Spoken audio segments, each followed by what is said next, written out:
Mantan Kepala Badan Pertanahan Nasional atau BPN Kabupaten Lampung Selatan, Lukman atau LKM, dan pejabat pembuat peta tanah PPAT Teresia atau TRS ditetapkan tersangka oleh Kejaksaan Tinggi Lampung pada hari Rabu tanggal 25 Juni tahun 2025. Keduanya ditetapkan tersangka atas dugaan mafia tanah seluas 1,7 hektar di Desa Pemanggilan, Kecamatan Natar, Lampung Selatan.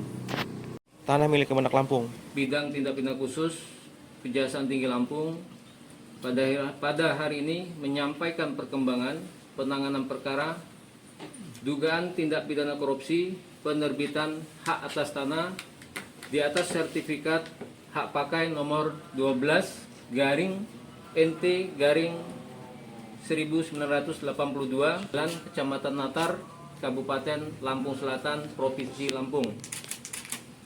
Hari ini tim penyidik melakukan pemeriksaan terhadap saudara LKM selaku Kepala BPN Kabupaten Lamsel tahun 2008 dan saudara